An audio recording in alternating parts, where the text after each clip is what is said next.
Hi, good afternoon. Magtanong lang po sana ako dahil hindi po ako expert sa pag-aalaga ng inahing baboy. So, 5 years ago, nagkaroon ako ng inahin. So, ano lang yun.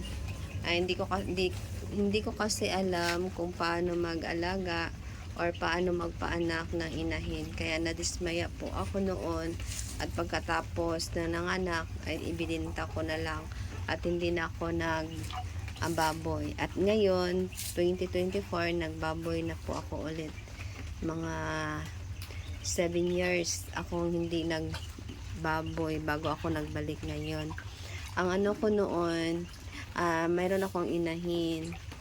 So, napabayaan na anuhan na siyam ang patay, tatlo lang yung buhay. So, discourage po ako noon. Kaya bininta ko lahat. Ang ngayon, ang ano ko ngayon, may nagsabi kasi nga pakainin ko ng kamunggay kahit buntis or kangkong. So, ang ginawa ko naman ay pinakain ko ng kangkong at balunggay ang aking inahin. 60 days, 62, mga ganyan. Tumungtong siya ng 2 months. Nagtungtong siya ng 2 months ang aking inahin. Pinakain ko ng balunggay at saka kangkong. Successive yun. Parang 1 week na tapos sininto ko lang dahil ang last kong pinakain sa kanya ay parang nabulunan siya. Siya, parang natakot ako baka may lumabas sa kanyang puwit na biik. Kasi yung nabulunan siya, atching siya ng atching, kaya kinabahan ako. Kaya hindi ko na siya ulit pinakain ng kamunggay at saka tangkong.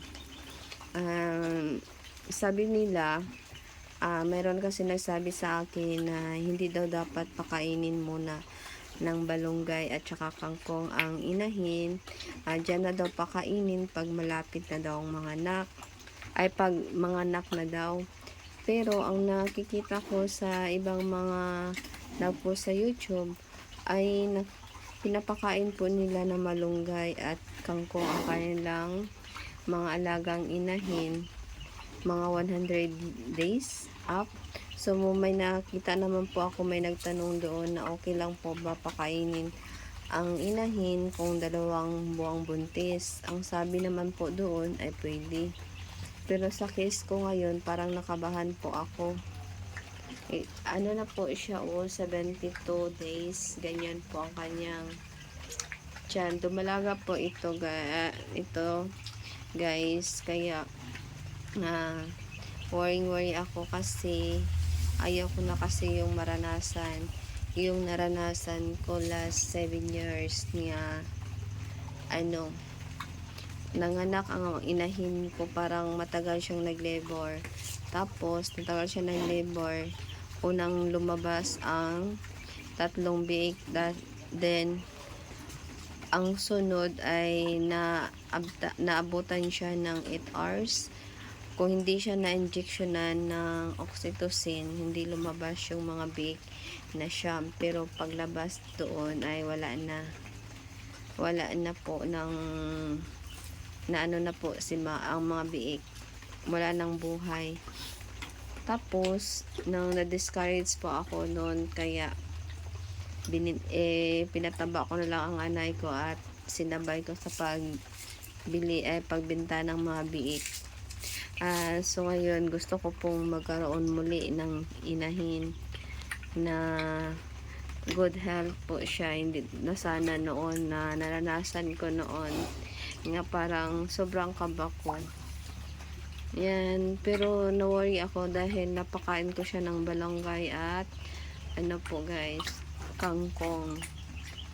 So thank you sa nagpanood nito at thank you sa makasagot nito. Bago lang po ako, hindi po ako expert sa pag-aalaga ng baboy, kaya tingin ako sa mga YouTube kung anong aral ang mapupulot ko. Kaya thank you sa mga aral na napupulot ko sa mga YouTuber. Thank you at good morning, ay good afternoon everyone.